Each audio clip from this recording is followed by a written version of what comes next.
UP के कानपुर में खाकी के दामन पर एक बार फिर एक बड़ा दाग लगा है, जिसने पूरे पुलिस महकमे को हिलाकर रख दिया है। बात हो रही है पूर्व पुलिस उपाधीक्षक यानी डीएसपी ऋषिकांत शुक्ला की, जिन पर 100 नहीं बल्कि 200 से 300 करोड़ रुपए की अवैध संपत्ति बनाने का संगीन आरोप है। खाकी के इस कुबेर का मामला सामने आते ही शासन में हड़कंप मच गया। आनन फानन में डीएसपी ऋषिकांत शुक्ला को तत्काल निलंबित कर दिया गया है और अब विजिलेंस जांच शुरू हो गई है। दरोगा से लेकर डीएसपी तक का ये सफर ऋषिकांत शुक्ला ने अकूत दौलत बटोर कर तय किया। कानपुर पुलिस कमिश्नर की रिपोर्ट के बाद शुरू हुई एसआईटी जांच में यह चौंकाने वाला खुलासा हुआ। एसआईटी में पाया गया कि शुक्ला ने अपनी अघोषित आय के स्रोतों से कहीं ज्यादा करीब 100 करोड़ रुपए की संपत्ति अपने परिवार और करीबियों के नाम पर खड़ी कर ली है। इस मामले में शिकायतकर्ता सौरभ भदौरिया ने आरोप लगाया है कि ऋषिकांत शुक्ला ने एसओजी में रहते हुए ठेकेदारी, जमीन कब्जाने और बिल्डिंग निर्माण से 200 से 300 करोड़ रुपए की अवैध संपत्ति जुटाई। जांच में अवैध कमाई को छुपाने के लिए बुना गया बेनामी संपत्तियों का एक बड़ा जाल सामने आया है। इनमें नोएडा, चंडीगढ़ समेत कई शहरों में बेनामी प्रॉपर्टी और कानपुर के आर्य नगर में 11 दुकानें मिली। यही नहीं, फर्जी मुकदमे, जबरन वसूली और जमीन कब्जाने वाले शातिर अपराधी अखिलेश दुबे के साथ भी इनके गठजोड़ का खुलासा हुआ है। सबसे चौंकाने वाला आरोप यह है कि डीएसपी के बेटे विशाल शुक्ला ने अपराधी अखिलेश दुबे के साथ मिलकर 33 फर्जी कंपनी बनाई। आरोप है कि इन कंपनियों का इस्तेमाल काले धन को सफेद करने में किया गया। जांच रिपोर्ट के मुताबिक अभी तक 12 संपत्तियों की बाजार कीमत करीब 92 करोड़ रुपए आंकी गई है। शिकायतकर्ता की मांग है कि इतनी बड़ी संपत्ति अर्जित करने वाले अधिकारी को केवल निलंबित नहीं बल्कि तत्काल नौकरी से बर्खास्त किया जाए। फिलहाल ऋषिकांत शुक्ला निलंबित हैं। अब विजिलेंस जांच पूरी होने के बाद ही 100 करोड़ के इस कुबेर पर आगे की कानूनी और सख्त कार्रवाई तय होगी। सर, ऋषिकांत शुक्ला वाले मामले में क्या पूरी जानकारी है?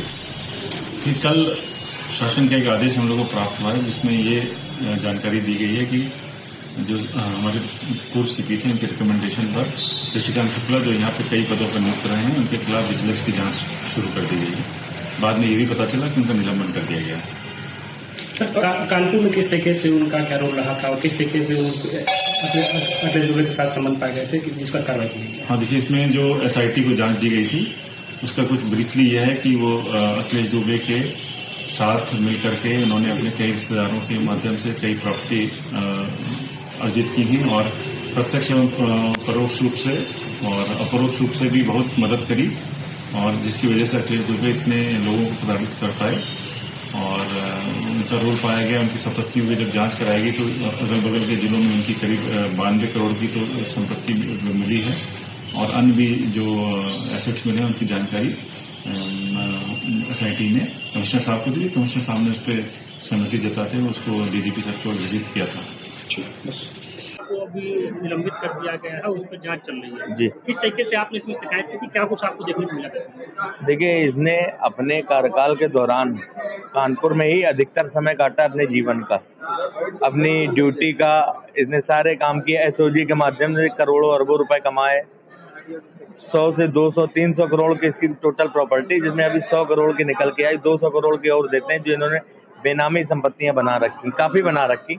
गोवा से लेके नोएडा, पंजाब, चंडीगढ़, कई जगह इसकी प्रॉपर्टी है। कोई कानपुर के, उत्तर प्रदेश के कई जिलों में इन्होंने प्रॉपर्टी बना रखी।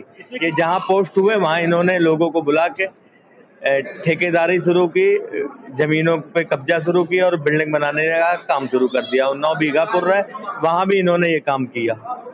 वहां भी शिकायत की थी, शासन में की थी, एसआईटी को की थी, हमने भी की थी, मनोहर शुक्ला जी ने भी की थी। दोनों की जांच हुई, जांच के सत्य पाई गई, पुख्ता साक्ष्यों के साथ शिकायत की थी। उसमें 92 करोड़ की इनके पेन से जुड़ी संपत्तियां सामने आई हैं। 8 करोड़ की और है, वो और दे दी जाएंगी। और 11 जो इन्होंने बेनामी दी हैं, आर नगर में चौराहे के आसपास वो दुकानें हैं, वो भी दिखा दी गई हैं और पूरा ब्यौरा है इनका। इसके अलावा जो इन्होंने अन्य बिल्डरों के साथ किए, बीघापुर उन्नाव में इन्होंने काफ़ी संपत्तियां बनाई हैं। ये बीघापुर सीओ भी रहे हैं, कानपुर भी रहे हैं, सोजी में अशोक जी के माध्यम से, फतेहपुर, हर जगह इन्होंने काफ़ी संपत्तियां बनाई हैं। तो वो भी हम लोग 6 तारीख को दे देंगे एसआईटी को। आगे काम जांच करना एसआईटी का काम है। तथ्यों को निकाल के इनकी जितनी ज़्यादा से ज़्यादा होगी विजिलेंस में भी देंगे पूरी संपत्तियां, कि अभी कुछ संपत्तियां इनकी और बाकी हैं, उनकी भी जांच करा ली जाए। इनका निलंबन ही नहीं होना चाहिए, इनको पुलिस सेवा से बर्खास्त करते हुए इन पे भ्रष्टाचार निवारण अधिनियम का मुकदमा दर्ज होना चाहिए। और इनके लड़कों ने अखिलेश दुबे के साथ 33 कंपनियां बना के काम किया, उसमें 2-3 सीईओ और सम्मिलित हैं। आलू मार्केटिंग कंपनी है, उसमें यह अखिलेश दुबे और विशाल शुक्ला, जो इसका लड़का है ऋषिकांत शुक्ला का, दोनों लोग शामिल हैं और इनके माध्यम से काफी संपत्तियां खरीदी गई हैं। प्रभातखबर.com, विश्वास वही, रफ्तार नहीं।